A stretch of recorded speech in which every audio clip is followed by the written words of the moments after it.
because I don't love people. It's just not something that's like in my DNA. I'd rather just tell the truth and deal with the consequences. So I had two separate communications with you before I got fired, and they were limited to us discussing Parler, us discussing Yay. Do you think that's a fair assessment? Yes. Okay. Fine, done. Okay, fact-checking Fuentes, because we told him, obviously, that he could send us anything in post, we would drop it in. He said that I denied that I had contact with him. This is the proof that he sent us right here. You can see that I tweeted on November 25th, 2022. I tweeted, I have never in my life been in contact with Milo Yiannopoulos or Nick Fuentes. This is not a personal shot at either of them. That is simply the truth. I met Milo twice, both times at the David Horowitz Freedom Center, where we were both invited as speakers years ago. As Nick insinuated, this was technically not true, because I did have public contact with Nick that then kind of rolled into a private correspondence. I'll read it to you. This is what I tweeted publicly. I tweeted, this isn't true, responding to Nick. He was tweeting something about Parler, which my husband was the CEO of Parler, so I was defending my husband. I said, this is not true. Apple was under serious pressure, which is why they reinstated the app. This is a victory, short term though, in my opinion, if they don't sue Apple. Referring to Parler again, I'm just not here defending my husband's honor, but to Nick's credit, I then, that right after, said this to him via DM, a private correspondence, basically just, again, talking about Parler and saying that I couldn't say anything just yet, and that was our correspondence that we had that I truly did not remember. You can see it is dated April 19th, 2021. So I was sincere when I said that I didn't have any contact with Nick in 2022, but I did forget this correspondence. So back to the conversation. But going on to the broader point that I want to make, I'm glad we went through that, because I think that there's been a lot of people on the internet that have said things that are not true. So that is basis of the communications that we've had. And I was very aware of, obviously, like all of the Groyper tweeting when I got fired. Genuinely didn't know what the Groyper movement was outside of seeing you guys kind of pop up on college campuses and begin to ask some questions that I actually thought were very fair, and the questions that I hadn't considered. You know, why was I, when I was working at Turning Point USA, touring with Dave Rubin, who is a homosexual married man? Can you talk about, first and foremost, what a Groyper is and how the movement got started? Well, it got started in 2019 when Charlie Kirk was doing his first big college tour, and I forget actually the first one. I think it was in Colorado. And a couple of fans of my show, I didn't tell him to do this. Actually, people had asked me before, should we do this? Is this a good idea? And I said, no, I don't think so. But two guys who watched the show, they went out on their own, and I think the one guy asked a question about legal immigration. You're against illegal, but you're for legal immigration. How's that conservative? And then another guy came up and he said, something about Israel. You know, you seem to be Israel first. What about America? And the two clips blew up on Twitter, and I promoted them on my show. I said, that was unbelievable. That was really awesome. I said, because, you know, if we show up in MAGA hats and rosaries, who we are, you know, which is pro-Trump Catholics, and we present as the real right wing, this is unignorable, and people will start to ask these questions. So the following day, he did another event, I think in Iowa. Once again, there were a couple of Groypers asking these types of questions. Then the third day, New Hampshire, same story. And I remember doing a show covering the latest batch of clips. It turned into a thing. We were covering them on the show every night, the clips of these questions. And at that time, Groyper was a meme. It was like Pepe the Frog, and there's a few variations. There's Pepe, Marv, Apu, and Groyper was one of them. Groyper's like a big cartoon fraud.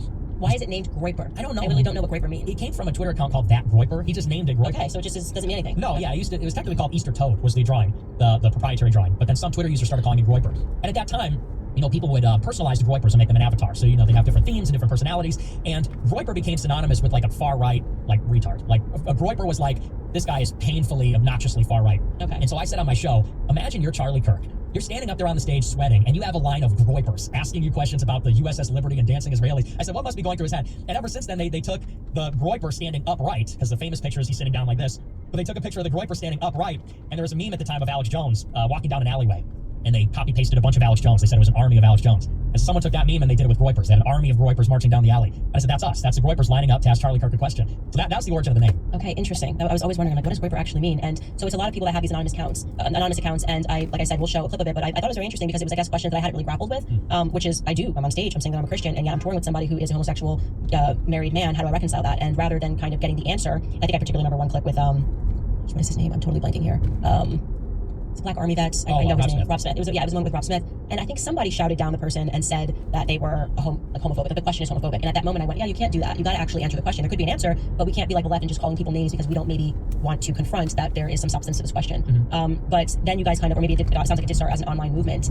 Who are the Groypers behind the scenes? Do you have communication with these people? Yeah. They're real, obviously they're real human beings. My point is that, like, is this movement, like, you guys are all in a group chat and you know these individuals? Can we get a demographic? Are they older? Are they younger? Who are the Groypers? Well, they are real human beings. They're all young white men. Or there's other men too. I mean, some of them are Hispanic, some of them are Black, some of them are Jewish for that matter. But they're mostly young men, college age, Generation Z, some of them even high school aged. And all of them very Christian, very Catholic also. They're fans of the show. You know, a lot of people say I have this cult-like following. People watch the show and they adopt the political viewpoint, the religious viewpoint. And so they're basically far-right, pro-America, Catholic, at that time, big Trump supporters, and young guys. All right, we have to watch another Nick Fuentes clip. I think we should definitely watch it. Let's watch the first one that you showed me, Skylar. Why is it that Candace Owens will interview Harvey Weinstein before she'll talk to me? So true. Am I really that bad? With yourself. People said when Candace Owens split with Daily Wire, people begged her to do a collaboration with me. They said, talk to Nick Fuentes. You stole all his talking points. Talk to Nick Fuentes. You get all your ideas from him, all your slogans. He was a martyr. He made the sacrifices that made it popular for you to do this. She said, oh, I can't because I'm on YouTube, but I also can't have him on my website because of some lawsuit. That's so all crappy this. to me. That part's really crappy to me. I have to Okay, say, are we watching doing it this back. again? No, I do want to say we don't have to get into it, but that's crappy to me because it was like I don't know. I just think that I try to do a really good job of being a human being offline. You know what I mean? And if people are going through stuff or whatever, and that was real. That's not like, oh my god, like she's trying to be a victim. This is real. My life was kind of, you saw, it was thrown up in the air. But we don't need to focus on that. But I do want to get to the point. Do you actually believe that I was getting all my ideas from you? Like, do you actually believe that I was watching Cozy TV? Because then somebody showed me a clip of you saying the same thing. Because I guess you said in the same week, or you said last week, I was talking about this. This week, Candace was talking about it, and it was pertaining to the PBS documentary, The Savage Peace, which was about the German genocide that took place after the war had ended. And that documentary opened up my eyes a lot to the fact that we had only been told kind of one strand regarding World War II. And I told my audience they should watch it, and there was a clip of you kind of suggesting that I got that from you. So did you actually believe that I had gotten that from you, or that I was watching your show and stealing your ideas? Not that one. I don't know what that's all about, the German thing. But look, I mean, you left Daily Wire with the whole Christ is King, America First. For years, that's what I was known for. Now, if you want to say you never heard of me until a couple years ago, I heard of you in 2019. You said earlier though that you didn't really watch anything or know anything until about a year ago. If that's what you say, okay, that's fine. But it'd be a pretty stunning coincidence. And I will say I heard from other people. I'm not going to say who, but I heard from a mutual friend. He watched my show back in 2020. Maybe that person's lying. I don't know that, but I heard that from multiple people. So. You can name the person because I'm telling you. So, and I'll ask this question again. So you said Christ is King. So that's very interesting. So you think that any person that says Christ is King? Oh no, I didn't say that. Okay, I actually do want to understand this. I'm genuinely pushing back here because I was very confused by this. I'm like, Ye just named his whole album Jesus is King, right? Or 2 albums ago was Jesus is King. It was definitely a moment, a cultural zeitgeist to have this rapper to come out and start singing about Christ like he did early on when he did the Jesus